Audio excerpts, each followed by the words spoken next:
अब आप देखेंगे कि अगला टॉपिक है आपका सूफी आंदोलन का। और सूफी आंदोलन भी आपके एग्जाम के लिए काफ़ी महत्वपूर्ण रहता है। फिर आप लोग कहोगे कि महत्वपूर्ण तो क्या क्या रहता है, तो सब कुछ ही महत्वपूर्ण ही है। जो लोग सूफी संतों से शिष्यता ग्रहण करते थे उन्हें मुरीद कहा जाता था, और सूफी जिन आश्रमों में निवास करते थे उन्हें खान काहे या फिर मठ कहा जाता था। और सूफियों के धर्म संघ व सारा इस्लामी सिद्धांत के समर्थक और बेसारा बेसारा इस्लामी सिद्धांतों से बंधे नहीं में विभाजित थे। ये सूफियों के धर्म संघ थे एक तरह से, ठीक है। और भारत में चिश्ती एवं सोहरावर्दी सिलसिले की जड़ें काफी गहरी थी। भारत में चिश्ती और सोहरावर्दी सिलसिले की जड़ें कितनी थी, मजबूत थी काफी। और इसमें आगे आप लोग पढ़ेंगे कि ख्वाजा मुइनुद्दीन चिश्ती ने भारत में चिश्ती सिलसिला की शुरुआत की थी। किसने? ख्वाजा मुइनुद्दीन चिश्ती ने। और आप देखेंगे कि चिश्ती सिलसिला का मुख्य केंद्र अजमेर था। अजमेर आप लोग जाएंगे। चिश्ती सिलसिला के कुछ अन्य महत्वपूर्ण संत जैसे निजामुद्दीन औलिया, बाबा फरीद बख्तियार काकी और शेख बुरहानुद्दीन गरीब बाबा फरीद बख्तियार काकी के शिष्य थे। बाबा फरीद की रचनाएं गुरु ग्रंथ साहिब में शामिल हैं।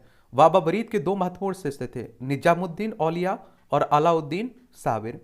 हजरत निजामुद्दीन औलिया ने अपने जीवन काल में दिल्ली के 7 सुल्तानों का शासन देखा था, और इनके प्रमुख शिष्य थे शेख सलीम चिश्ती, अमीर खुसरो, अमीर हसन देहलवी।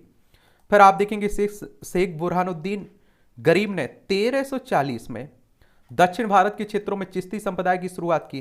किसमें? दक्षिण भारत के क्षेत्रों में। और दौलताबाद को मुख्य केंद्र बनाया था। और सूफियों के सोहरावर्दी धर्म संघ या सिलसिला की स्थापना शेख शहाबुद्दीन उमर सोहरावर्दी ने की थी। और किंतु आप देखेंगे 1962 में इसके सुदृढ़ संचालन का श्रेय शेख बदरुद्दीन जकारिया को है, और इन्होंने सिंध और मुल्तान को केंद्र बनाया था। इस समय सोहरावर्दी धर्म संघ के अन्य प्रमुख संत थे जलालुद्दीन तबरेजी, सैयद सुरख जोश, बुरहान आदि। और सोहरावर्दी सिलसिला ने राज्य के संरक्षण को भी स्वीकार किया था। और आप देखेंगे कि शेख अब्दुल्ला सत्तारी ने सत्तारी सिलसिले की स्थापना की थी, और इसका मुख्य केंद्र बिहार था। क्या था? बिहार था। फिर आप देखिए कादरी धर्म संघ या सिलसिला की स्थापना सैयद अबुल कादिर अल जिलानी ने बगदाद में की थी, और भारत में इस सिलसिला के प्रवर्तक मोहम्मद गौस थे, और इस सिलसिले के अनुयायी गाने बजाने के विरोधी थे। ये लोग सिया मत के विरुद्ध थे। राजकुमार दारा शाहजहां का श्रेष्ठ पुत्र कादेरी सिलसिला के मुल्ला शाह का शिष्य था। और नक्शबंदी धर्म संघ या सिलसिला की स्थापना ख्वाजा उब्दुल्ला ने की थी, और भारत में इस सिलसिला की स्थापना ख्वाजा वकी बिल्लाह ने की थी। और भारत में इसके व्यापक प्रचार का श्रेय वकी बिल्लाह के शिष्य अकबर के समकालीन शेख अहमद सरहिंदी को जाता है। शेख अहमद सरहिंदी को जाता है।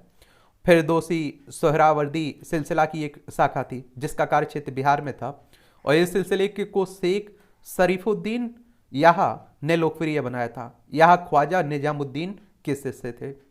अब आप देखिए कठिन रहेंगे थोड़े नाम, और मैं कहता हूँ कि देखिए जहाँ आप लोगों के पास कोई ऑप्शन नहीं बचता है वहाँ आपको रटना ही है, कंठस्थ याद ही रखना है, ये याद रखिएगा, ठीक है। तो इस तरह से आप देखेंगे कि ये आपका सूफी आंदोलन हो गया।